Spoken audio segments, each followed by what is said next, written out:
Hello everyone, I'm Meet Singh. Welcome to CodeChef's official channel. The problem in discussion today is array rotation returns. The difficulty level of the problem is easy and the problem is based upon the greedy approach. So let us get started with the problem statement of the question. You are given a sequence A1, A2 till AN which contains pairwise distinct element and a sequence B1, B2 till Bn which also contains pairwise distinct element but not necessarily distinct from elements of A. So basically we will be given a number n and two sequence, the sequence A and the sequence B, where all the numbers in the sequence A would be distinct and also the n numbers of the sequence B would also be distinct, and the sequence A has nothing to do with the sequence B. Basically the same number could be part of sequence A and B as well. They would be just distinct in that particular sequence only and not combining the both. Now for each of the valid I, the numbers of the sequence array A and the B would be between 1 to 2 into n. You may rotate B as many times as you want. A rotation consists of moving the first element of the sequence to the end. Afterwards, let's define the sequence C1, C2 till Cn as C of I is equals to AI plus Bi modulo n for each of the valid I. Now, if you talk about the sequence B, then we can rotate the sequence B as many as times we want. And the rotation comprises of the fact that the first element, it would be gone to the last element. And the second would be the first element. Now, basically every I plus 1th element would be I element and the first element, it would go to the last element. So that would be the new sequence if you rotate 1 times. And this particular operation you can apply as many as times you want, but only on the sequence B. And suppose that you are done with rotating the sequence B. Now we are defining another sequence C, where ith element of the sequence C, it would be summation of both of the elements of the sequence A and the sequence B modulo n. Basically the ith element from the sequence A, addition with ith element of the sequence B, and taking the modulo with n of that particular sum. So that would be C of I. So in this way, the sequence of C would be formed, which will obviously be containing n elements only. Now there are n possible sequence of C. So how do we get this particular thing? Now you can rotate the sequence B you had n times at max, because if you would rotate more than n times, then you would get a sequence which you had already considered. Okay, so there are n possible sequence of C due to the fact that there are n possible sequences of B depending on how many times you are rotating. And in all of those n possible sequence, you need to find the lexicographically smallest of the sequence C. So let us see the sample test cases which would make our things very easier. Now for part of the input, first term, it would be the number of test cases we have, and for each of the test case there would be 3 lines. The first line would be containing the number n, the second line would be containing n numbers which will be the part of the sequence A, and the third line would be the number sequence of B. Note that here the numbers in the sequence A are all distinct and in the range of 1 to 2n. Okay, and same goes for the sequence B, that all the numbers are distinct, also in the range from 1 to 2n. So this particular fact, it would be very useful to us while solving the problem. Now we would write all of the n possibilities for the rotation of the sequence B. So if you do not even rotate this particular sequence of 1, 3, 4, then the sequence remains this. The other possibility is that you would rotate this particular sequence by an amount of 1. So you would apply one operation and each of the element would go to its left. And the first element, it would now become the last element. So we would obtain this particular sequence which would be 3, 4, 1. And similarly, if you apply one more operation from this particular sequence, then again what would be happen? All of the numbers except the first one would shift to their left once, and the first element, it would now become the last element for this particular sequence. Now note that if you again apply the same operation of rotating the sequence B. So if you apply the operation in this particular sequence, then again you would obtain the sequence 1, 3, 4, which is same as this particular first sequence here. So it doesn't make sense that you apply the operations more than n number of times, because the n plus 1th time, it would be same as something you had obtained before. So these are the n possibilities you have for the sequence B. So let us just quickly write the sequence C which we would be having. So for this particular thing, we would write the C of I as A of I plus B of I. Okay, so taking the sum, it would be 2. Here it is 7 and here it is 9. Now do not forget to take the modulo operation, and as the value of n is equals to 3, so you need to take the modulo with the number 3. So the final Ci, it would be 2, 1, 0 for this particular value of the sequence B. Similarly, writing the value of the sequence C for rest of the values of B. The sum would be 4, 8, 6, and after taking the modulo with 3, we would have 1, 2 and 0. This is the another value for the sequence C, and the last value for the sequence C would be 5, 5, 8. Now taking the modulo with 3, we have 2, 2 and 2. So these are the three possibilities for the sequence C. Now let us just calculate what would be the lexicographically smallest sequence among these three. So now clearly, in order to have the lexicographically minimum sequence, the first element should be minimum of all those elements possible. So as here you can see, the first number is 1 here and it is 2 and 2 here. So clearly this particular sequence which has the number 1 at the first position is the minimum one, because you need not to even see the rest of the index other than the first index, because their value even doesn't matter, as this particular value is already less than that of the values of the other sequence. So clearly this particular sequence is the lexicographically minimum sequence. So you can just directly answer 1, 2, 0 as the output for this particular test case.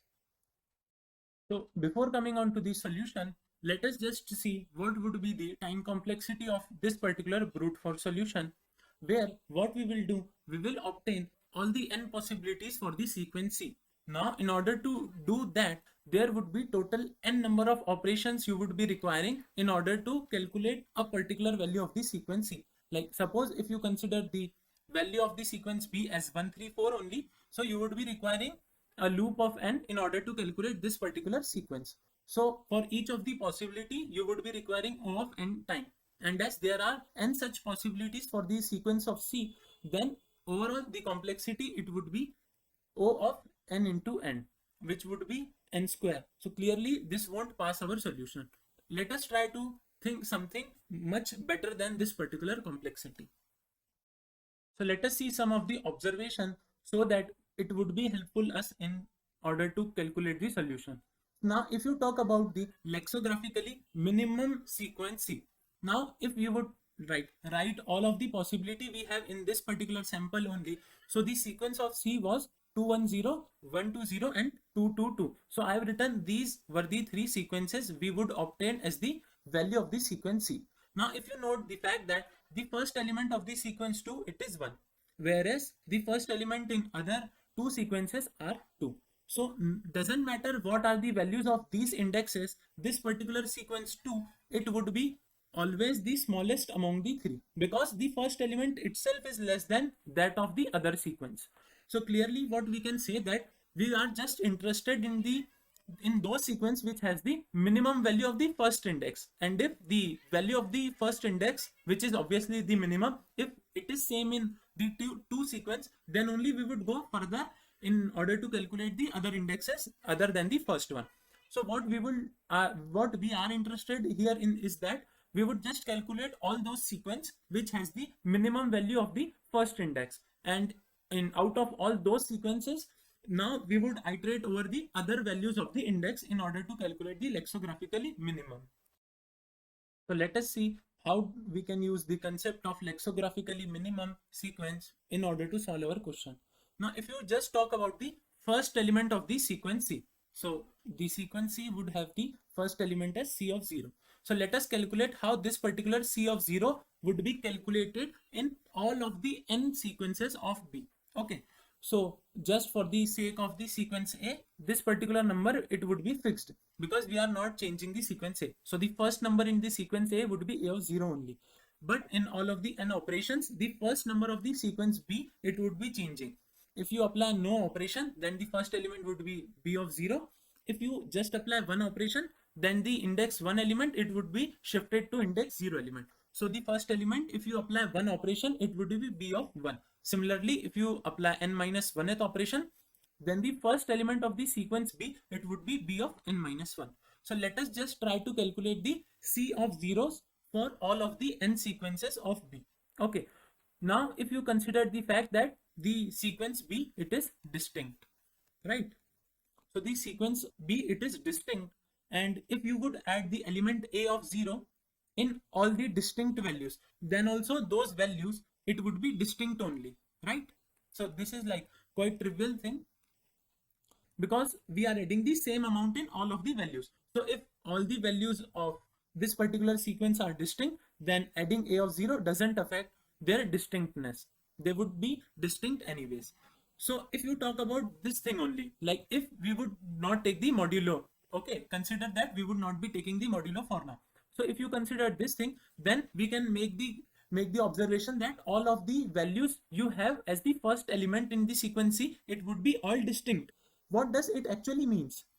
It actually means that the minimum value for the first value of the sequence C, it would be unique only, because the minimum value, suppose that there would be two minimum value. Okay, so in that particular case, the value of the B, it won't be distinct, because A0 plus some values in B, they would obviously be unique always. Okay, so there would be just one minimum value.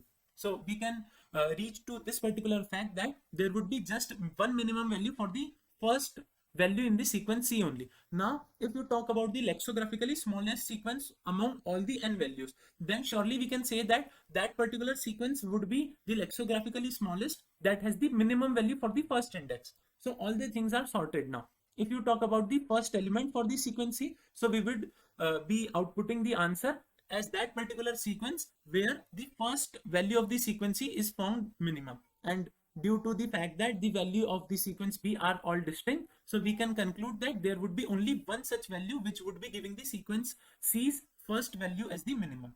So this particular thing would be very easy, but here we have considered the fact that the values, we are not taking the modulo with n. Okay, now let us see how many sequence first value, if you talk about the sequence C, could be same if you take the modulo. Okay, so let us just write the two values which would be giving us the same value for the sequence C's first value. So let's just write those indexed by I and J.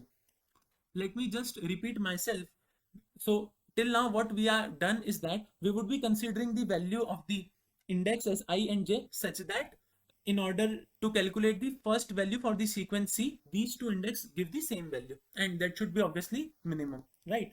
So the value for the sequence C first value, it would be A0 plus B of I modulo n, and if you would consider that this particular value is same as that of B of J, so that particular value for the sequence C, it would be A of 0 plus B of J modulo n. Now by the property of the modulo, we can split the modulo. Okay, so it would be A of 0 mod n plus B of I mod n is equals to A of 0 modulo n plus B of J modulo n.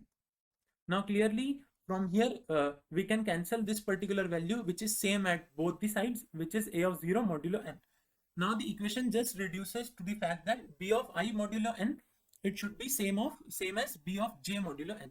Now here comes the part of the question where we had the constraint that the value of the sequence B, it would be from 1 to 2n only.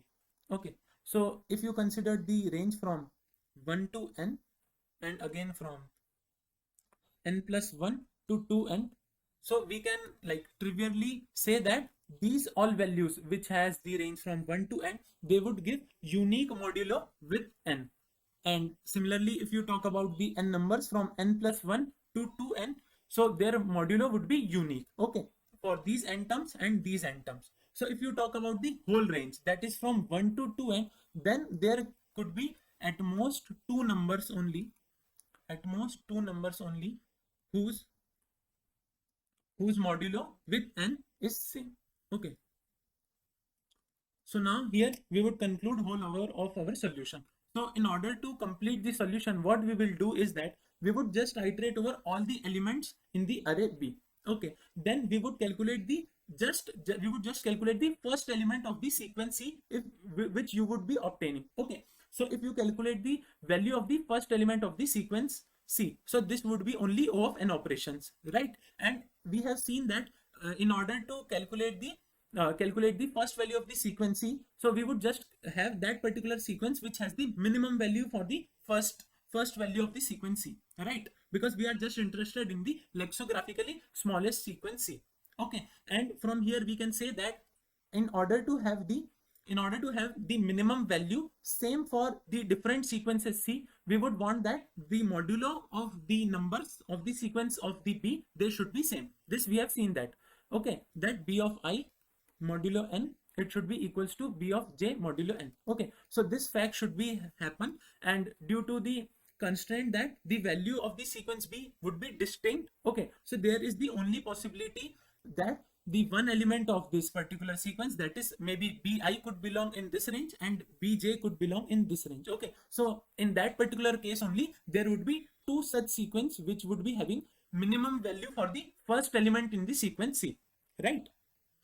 So concluding all the points, there would be just at max two sequence which would be giving the minimum value for the first element of the sequence C, which is C of 0. So there would be only two such sequences which would be having the minimum value of C of 0. So in order to have the final answer, we would just compare these two sequences only, and we would just ignore all the n-2 other sequences, right? Because the first element is the deciding factor due to the condition of lexicographically minimum.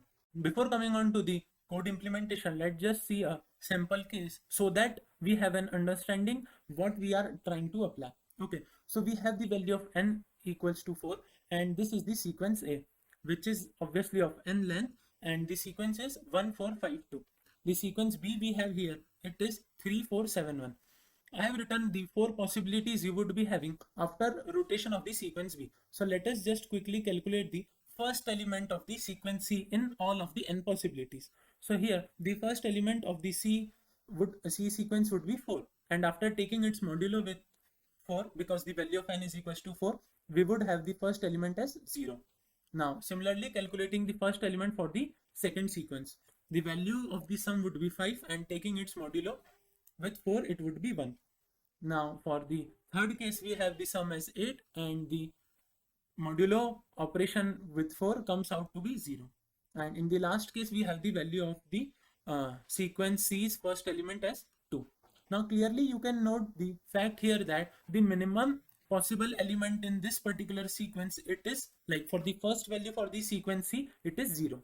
Okay, so no matter what are the values here, that is on the other indexes for this particular sequence, and similarly doesn't matter what are the values here, because the first element itself is greater than that of the first element in some other sequence. So this particular sequence cannot be the lexicographically smallest possible. So it doesn't make sense to calculate all of the n-1 numbers. Okay. Similarly, we won't be calculating the rest of the numbers for this particular sequence. We would just be calculating the rest numbers for those sequence which has the minimum value for the first index of the C sequence. And we have already seen in the solution that in spite of any value of the n, there could be at most two such sequence which would be having the minimum value for the first element of the sequence C.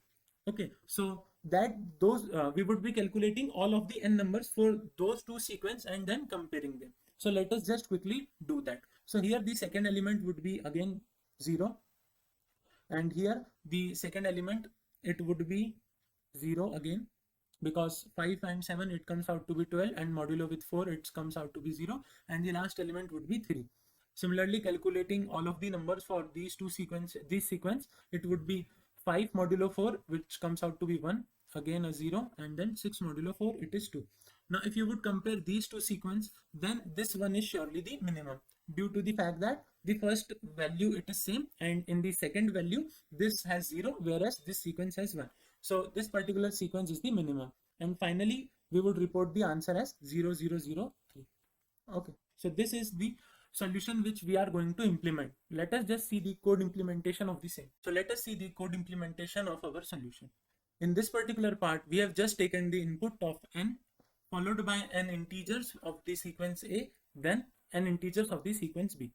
Now the first aim of our code, it should be that we need to identify the value of the minimum possible value for the first element in the sequence C. So for that, we would be iterating over all the possibilities for the first element in the n sequences for the sequence B, and we would be calculating the minimum value for the first element in the sequence C.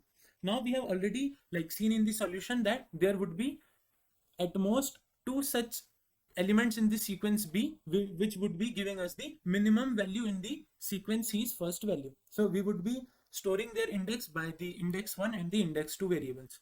Now if the value of that particular, if you would consider B of I as the first element in the sequence B, so if that particular value comprises of the minimum value in the sequence C, then we would store that particular index I in our index 1 and the index 2. So if the index 1 is -1, then we would update the index 1, else it means that the index 1 is already being updated and one of the value of the index is being stored in that. So in that particular case, you need to update your index 2. Okay, so let me just come on to this particular get function later on.